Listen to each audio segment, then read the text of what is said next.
And welcome back to the Murdy Creative Co podcast. I'm your host, Colin Murdy, and today's topic is cryptocurrency. Now what? But first, I want to say thank you to everyone who's supported the company so far. If you haven't got a chance, go check us out on the web at murdycreative.co. That's M-U-R-D-Y, creative.co. Or you can check us out on Facebook and Instagram by searching at murdycreative.co to see the best of our product shots. Follow us, keep up to date with our daily photos, and be the first one to know about new product launches. You can also use the subscribe button at the bottom of our website to be included in all of our new product announcements. Be sure to check out our laser engraving, personalization options, and exclusive colors on the website, or you can blank one on Amazon Prime. All right, so I'm going to do my best. Today's going to be a bit of a long one, and there's a reason, because I'm going to be going a little bit into the weeds on a kind of a theoretical topic, but it's going to make sense. So I'm going to do something a little different this time around. I'm going to kind of get to the point right away, and then I'm going to go deeper into the weeds. But first, something I haven't done in a long time, which is corrections from my mother.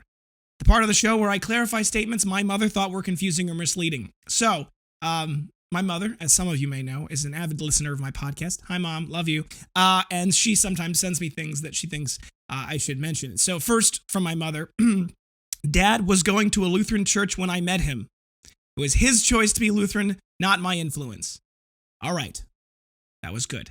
So I just wanted to make that correction. Sorry for anyone who may have been confused or concerned by that. So cryptocurrency, now what?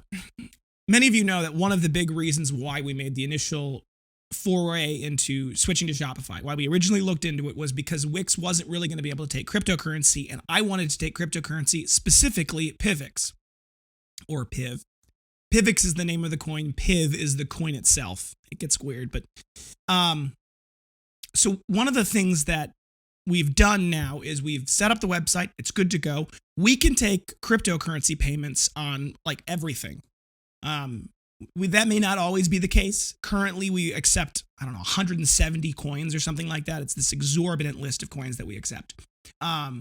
Eventually, I will probably start to cull that down if there are certain coins that I feel are not as stable or are not a good store of value.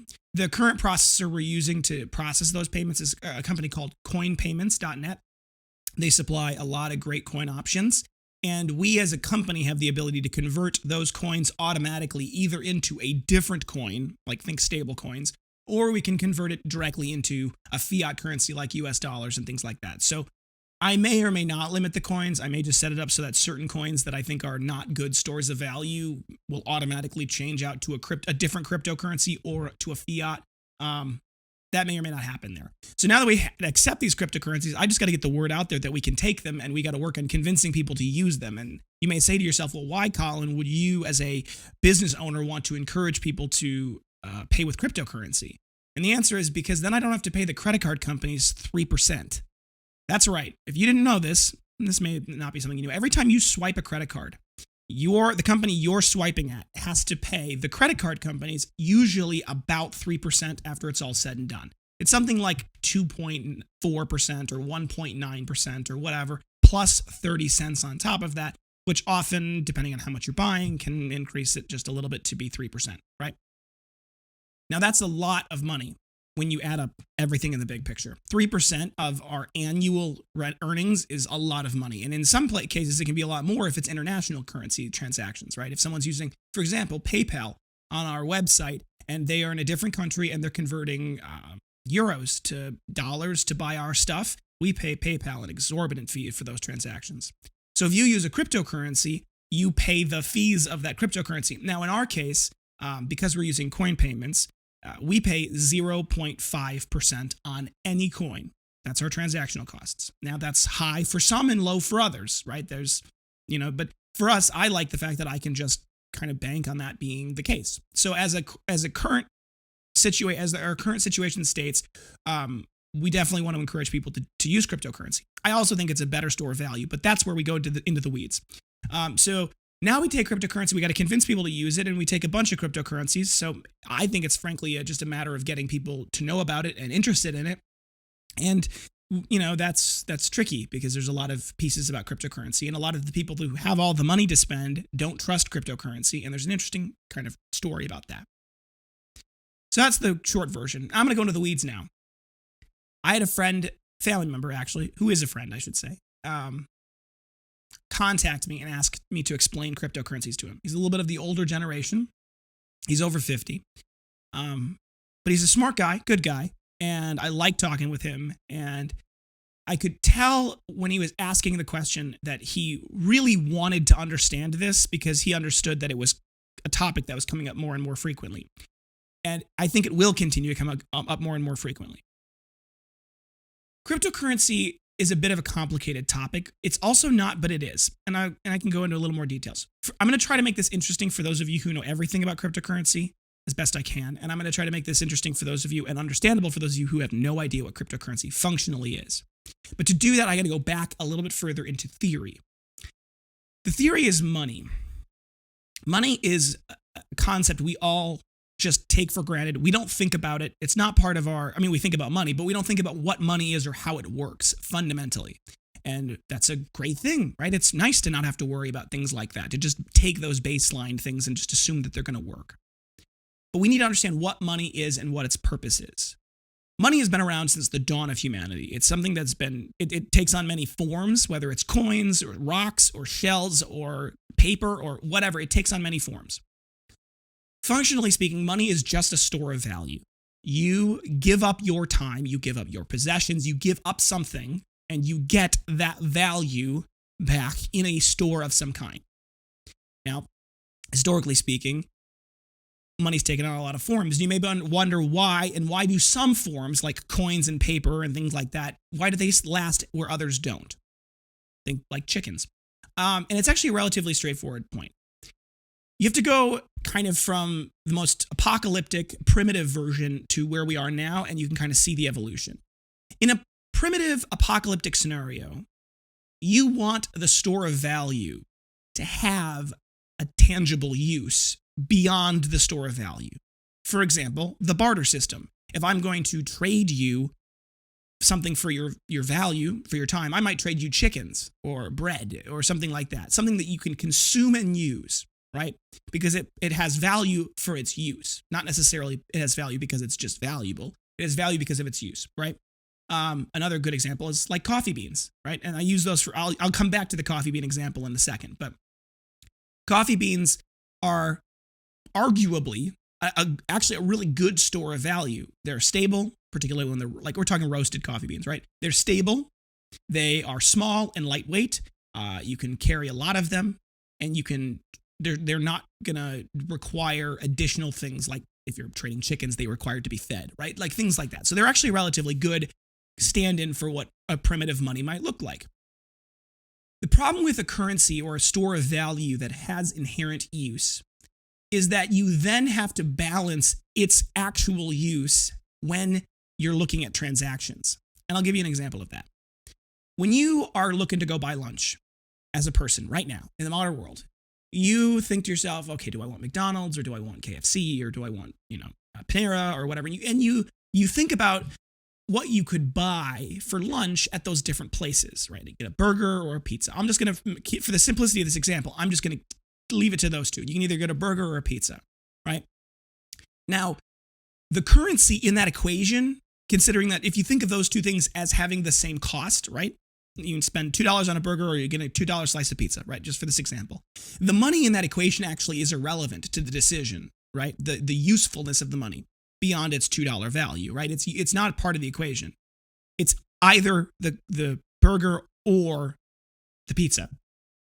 But if the currency itself actually has an alternative use value, you have to include that in the analysis, right? You have to say, okay, do I want to spend the 100 coffee beans on a burger? Do I want to spend the 100 coffee beans on a pizza? Or do I want to spend the 100 coffee beans on a cup of coffee?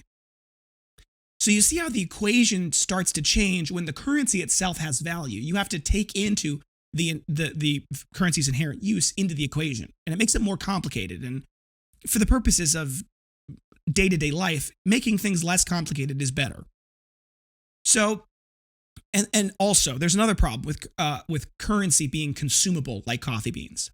It becomes very difficult to store value. It becomes very difficult to analyze it. It becomes very difficult to manipulate it, which can be a good and bad thing because you actually have no idea how much is out there. You have no idea how many coffee beans are out there. You have no idea how many are being created or how many are being consumed at any given time. It has a use as a thing. So it becomes difficult because what you really want in your currency is stability. And people don't talk about this because it's not very fashionable or very vogue, but the thing that you really want is stability of a currency. You want that when you go to work for somebody and they pay you $15, that $15 is going to hold its value and it's going to be as valuable in 10 years as it is today. Now, a lot of economists have talked about how a little bit of inflation every year is a good thing, right? That looks like growth. The answer is, maybe, but I don't actually agree with that interpretation necessarily. And I'm sure there will be people in the comments that will fight me on this, but I actually think that obviously deflation can be bad, right? When your currency, when people aren't able to buy goods, right? Deflation can be bad and inflation can be bad, right? If there's too many goods chasing too few dollars, that's deflation, right? Prices go down.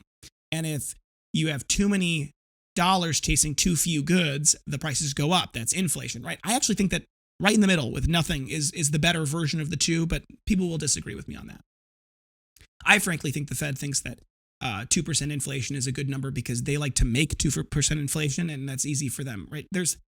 When you talk about the Federal Reserve controlling monetary policy, you need to realize that they're a private company-ish, sort of, and it gets more complicated because they actually are they have a vested interest in making themselves look like they're doing a good thing, even if they're not. So that gets complicated. So we're not going to go into that too much because that's way too far into the weeds. Moral of the story, you want your store of value to maintain its value, right? And you want that store of value to not necessarily change. And that's where a consumable money, while valuable in an apocalyptic scenario, isn't really good for a day-to-day peaceful, prosperous economy like the one we have today. Now, we've shifted over into money, right? Physical, tangible dollars. And the advantage of dollars is obvious in many ways, in that you can carry a lot of value in a very small, very lightweight way, which means that an individual, let's think of 100 years ago, an individual could carry with them a large sum of value that they could then transact widely in a variety of accepted ways without having to, carry a lot of other things, right? Now, the government before used to be on what was called the gold standard, which frankly is a brilliant solution to the problem that you're about to see come. And one of the biggest issues with currency, particularly hard physical, non-usable or non-alternative usable currency, right? Like dollars, you can't consume them in any way other than using them to buy things, right? The problem with a currency like that is it needs to be rare. If anybody can print the currency, it no longer is attainable only through hard work. It becomes attainable through just printing it, right? Printing money is a bad solution because it means the money just continuously inflates, and we'll go more into that in a second. So you want the currency value to remain stable, and you don't want it to be, you don't want the amount of currency to change wildly because it warps the value of the currency, because the way you get it is no longer X number of work or X number of investments or whatever. The way you get it is just printing more of it, which is kind of cheating, and we'll go into that more in a second. So the gold standard basically said that the dollar bill that you had in your hand, you could walk into a bank or to the reserves or other things along those lines, and you could actually exchange that dollar for a specific amount of gold. Well, that's a really good point. That's a really good thing, because what it does is it pegs the currency to something physical, and it's really hard to you can mine more gold, but it's limited. There's a limited amount of mining you can do. There's a limited amount of gold you can make, right? So the ability to introduce more currency into the environment is very much limited by the gold standard. Well, that's not good if you're a politician, because you want to just give money to people, and if you have to limit the amount of money that you can just give out by putting it on the gold standard, then you have to actually take it from other people to give it away, right? If you can't just print more money, the only way to get more money is to take it from other people through taxation, and then you can give it to other people. But people don't like it when you take their money. So instead, it's much easier to say, we're going to go off the gold standard and we're just going to print more, because then everyone's upset, but no one's really upset. So we went off the gold standard, and that's where the dollars come around. 2008, I want to say a person, but there's no evidence that this is a single individual. In fact, there's some good evidence to say that this is a group of people writing under a single pen name. Satoshi Nakamoto, and I'm potentially saying that wrong, and I absolutely will assent to that, published a white paper about the concept of a cryptocurrency, right? And Bitcoin kind of came out of that. And all of the other cryptocurrencies have kind of come out of that as well in their own way. And realistically, that paper went back to the concept of, well, what is money? Money is just a store of value.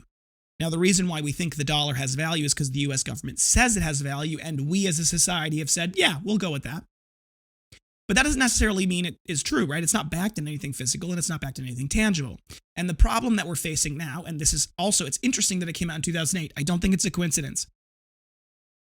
Inflation is about to get wildly out of hand. And there's about 100 things, 1,000 things, 10,000 things that are affecting inflation. Like, don't get me wrong, there's a lot of factors, but one of the factors, and this has been true under the previous administration and the current administration and administrations in the past. So this isn't like a one side of the aisle problem, and it's the idea that it's very attractive if you're in charge to just print more money and give it to people. That's an easy thing to get people on your side. But what those people that you're giving the money to don't realize is that by doing that, they are, and by accepting it and you by printing it, are making the value of that dollar less and less and less and less, because it wasn't created through the genuine value it produced. It was created through a printing press, right? Now, why has this become an issue? So cryptocurrency, to describe it in a short version, functionally, the key aspect of money is that it has to be limited and it can't be spent more than once, right? If I've got $1 in my hand and I give it to that person, I can't spend that dollar twice. That's one aspect of it, is that the limited nature of it gives it value. Because if I had unlimited dollars, it wouldn't hold any value.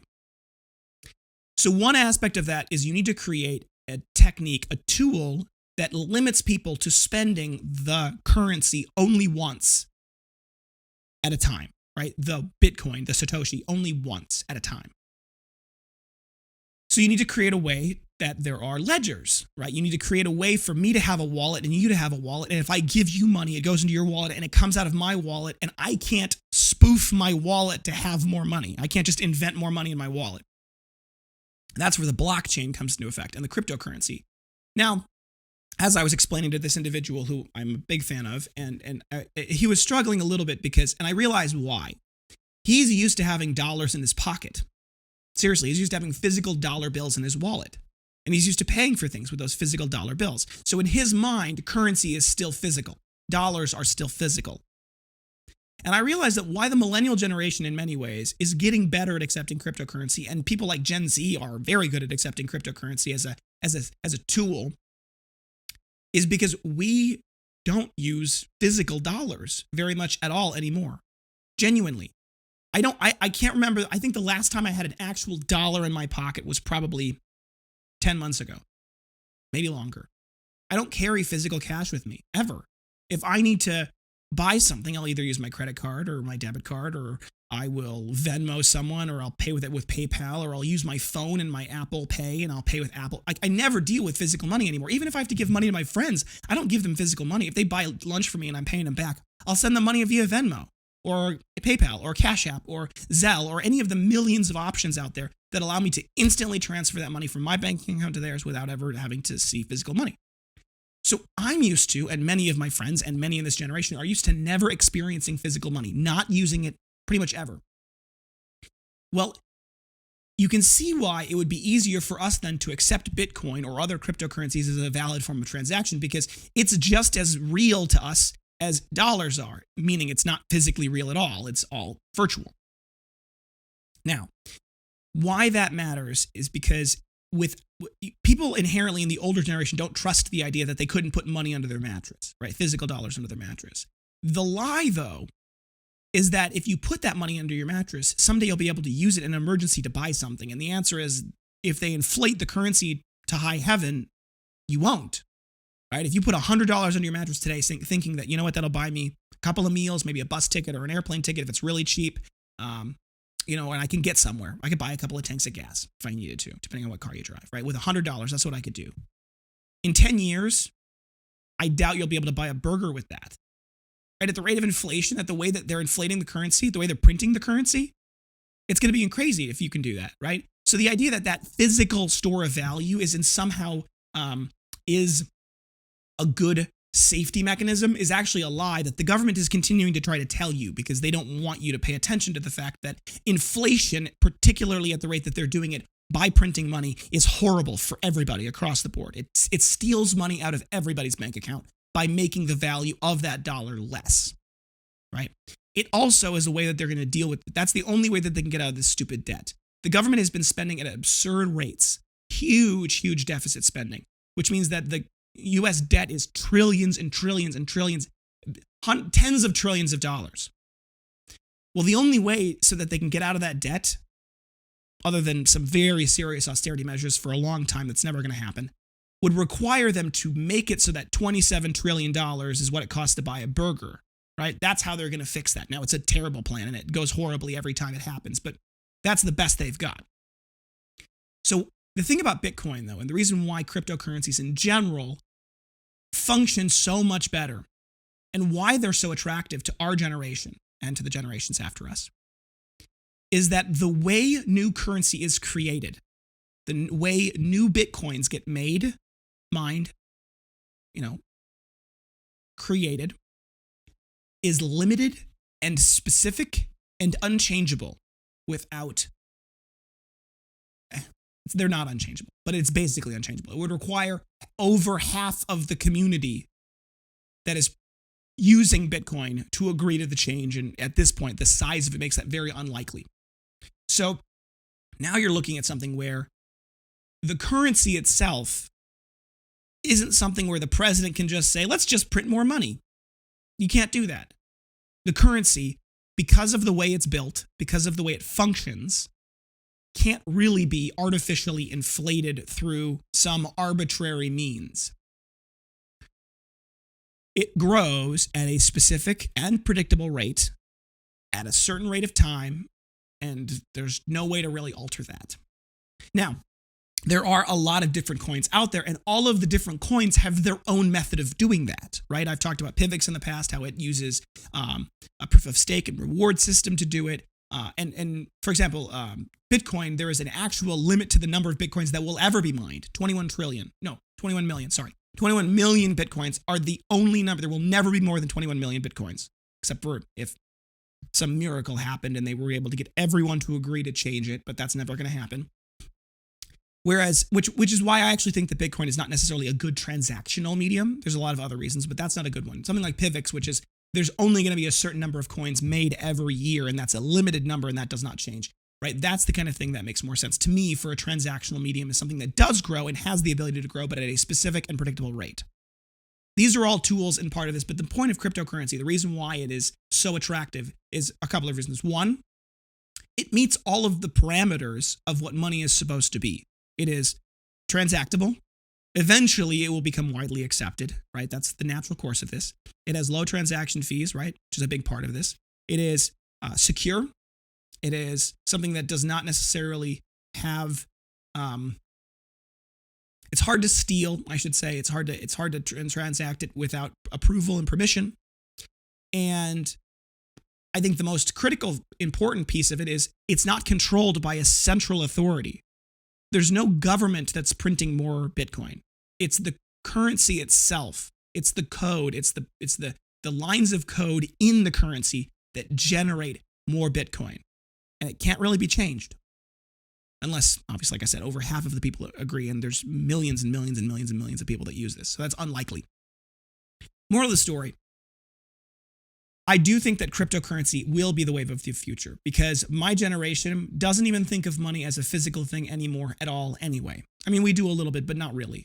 And obviously the news isn't helping anybody by putting up an animation of a gold coin with a B stamped on it and saying Bitcoin today. No, that's not Bitcoin. There's no such thing as a Bitcoin. A Bitcoin is not a physical thing that you can hand to someone.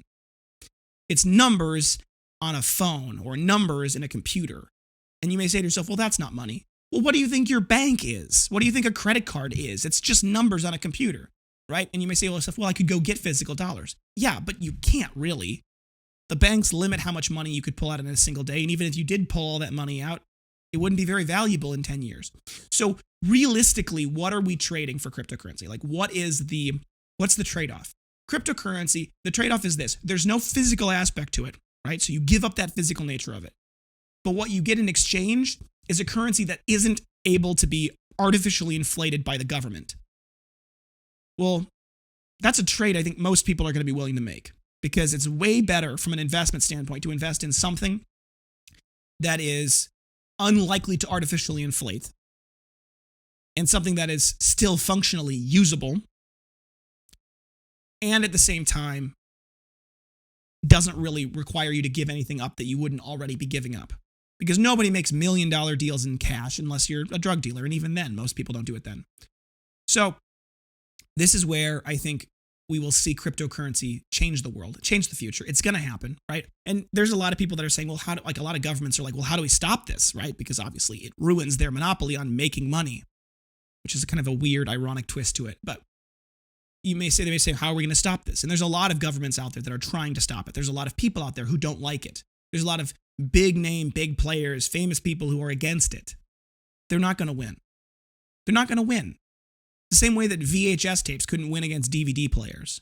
And the same way that dollars couldn't lose to, gold bars, right? It's technological advances. And you may say to yourself, well, why didn't cryptocurrency come out before? We didn't have the technology to do it. It requires everyone to have a smartphone, basically. It requires everyone to have a computer. It requires everyone to have a digital method of creating and transacting things, right? It couldn't have happened before now.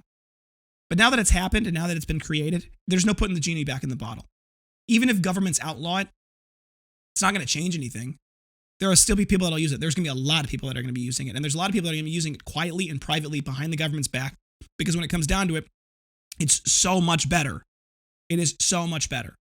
Particularly when you've got all of these major governments and organizations that are all using these crazy inflationary and printing of money policies that are just hurting their own citizens. People are going to look for an alternative. And that's why houses, if you're talking about just one example, why houses are absurdly priced right now, why they're so expensive. Because there's a lot of companies out there that can get debt cheap. They can go borrow a bunch of money for very, very low cost. And then they can take that US dollars that they just borrowed and they can go buy a house, which will likely float and rise in value with inflation, where the dollars won't. So a lot of big corporations taking out loans for cheap, they're buying a whole bunch of houses so that they've got something that when the government decides to print $100 billion more or $100 trillion more in physical dollars, and suddenly the dollars aren't worth anything, the houses will still be worth something. And that's the plan. And that's why they're doing it. And cryptocurrency will change the world. It will. It has to. There's no way it's not going to. And it already has. And the train is moving. It is not going to stop. So now it's time to get on if you're interested. All right, folks, thanks for tuning in today. I know this was a long one. I apologize, but I wanted to go a little more into the weeds on this particular topic, and I know that this one's a little bit trickier. So if you liked the longer format, let me know, and I'll do more long format stuff. It's a bit of a problem to come up with sometimes, but there's a lot of theory that goes into decision-making that I'm happy to talk into in more detail. So be sure to check back in Thursday for our next topic, and don't forget to check that subscribe button below. Be sure to get the latest podcast right away, as well as the notification bell, so you get notified when we make new stuff. If you have any questions or concerns about your leather binder, journal folio, accessory, anything we make, feel free to reach out to us on the main page of our website at murdycreative.co, or you can contact us via email and text, or direct message on Facebook and Instagram, all the usuals. I'll do my best to get back to you as soon as possible, but we do appreciate your patience. If you need to give us a phone call, you can give us a phone call at 414-434-9001. We're available Monday through Friday, 9 a.m. to 5 p.m. Central Time. That's 414-434-9001, and you can call or text that number if you've got any questions. If you think we deserve it, a good review can go a long way to help us grow our new community, both a review on the podcast app, whatever you're listening on, as well as a review on the product. If you want to go to murdycreative.co/reviews, you can read all of our amazing reviews there. You can also click a button there that'll take you to facebook.com/murdycreative.co/reviews. There's a big button there that says, do you recommend the Murdy Creative Company? You click yes, and you can write your wonderful review there. It does help us because it's nice to have a third party so that you guys know we're not just making them up. However, if you would leave us a bad review for any reason, there's another button there that gets you directly in contact with us. Please, please, please give us an opportunity to make it right. It's really important to me that everyone has a good experience with the company and that everyone is very happy with their product, and we will do anything we can with that. If it's in our power to fix it, we will. and we really want to take care of you. So please, before you write a bad review, give us an opportunity to make things right. Word of mouth, best form of way to grow any community. So tell your friends about the company, tell your friends about the podcast. If you want to get a little something for doing that, go click at the top of our website. There's a little person there. You click login, or you can click on the rewards tab in the bottom left-hand corner and log in directly from there. Once you're logged in, you get 5% back on any purchase you make on in-store as in-store credit. And there's a shareable link there. If you share that with your friends and family and they make a purchase, they get $5 off their first purchase, and you get $5 of in-store credit when they do so. So that's a great way to share the company. If you have any podcast topics you want to hear more about, send them my way. I am always happy to talk about pretty much anything you guys want to talk about. So, definitely leave the comments below if you're watching on YouTube, or send us an email, sales, S-A-L-E-S, at murdycreative.co if you want to hear something specific. If you're looking for multiple binders, journals, follows, anything we sell, gifts, giveaways, menus, really any reason, ask about our bulk discounts available.